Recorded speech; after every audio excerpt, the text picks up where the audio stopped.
For the second time in 3 months, Formula One is back in Saudi Arabia, as the penultimate race of last year is now the second race of this year. This time out might not have the same title-deciding intensity, but there is plenty to get into in what we expect here at GPFans to go down in the desert this week.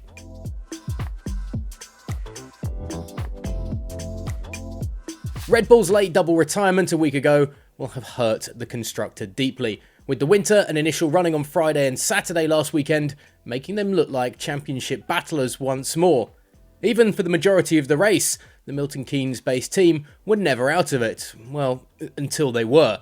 Steering and fuel system problems hit Max Verstappen, the latter hit Sergio Perez too, but the Mexican driver has said he expects a reaction from his team. We will see this weekend. The bumpy rides of testing have continued into the season, although in Bahrain, those who had a grip on the issue were certainly finding a little more performance than the likes of Aston Martin, who were forced to raise the ride height of their car to deal with the issue, and thus losing pace.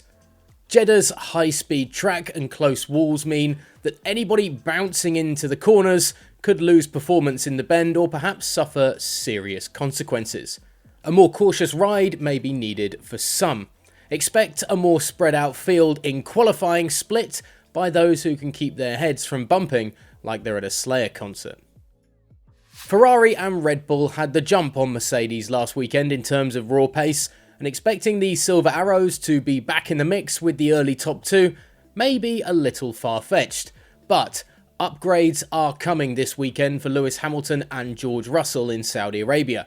Smaller wings are expected to reduce the drag that killed their pace a week ago, and Toto Wolff has joked that a chainsaw would have been taken to the W13 this week to solve the pace and porpoising issues. We will see just where the slash marks are on the bodywork going into the weekend. Last year's first running in Jeddah was more than memorable. It was downright carnage. 2 red flags, one for a multi-car mess on the tight congested track, the unreal battle of course of Lewis Hamilton and Max Verstappen, and the perilous blind corners that drivers complained about. Yeah, we can still very much remember all of last year's race. The barriers have been moved back for this weekend to give drivers better vision and more confidence, but that could lead to overconfidence in the corners and still make this perilous circuit a difficult one to get out of line on. Expecting the unexpected and the calls on the pit wall in possible safety car and red flag incidents will make a huge difference when it comes to the pecking order on Sunday.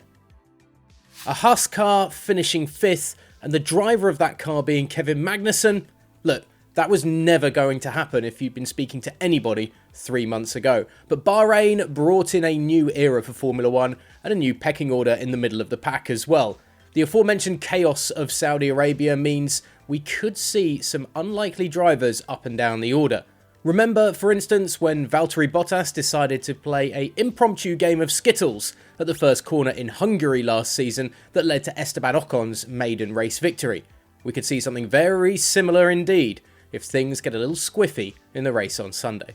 So what else are we going to see this weekend in Saudi Arabia? Will Mercedes have been able to reduce that gap to the raw pace of Ferrari and Red Bull? Have Red Bull solved the problems that ground them to a halt in the dying embers of the race last weekend? Let us know in the comments section below, of course, with your predictions for Saturday qualifying and Sunday's race, and hit subscribe to stay with us here at GP Fans.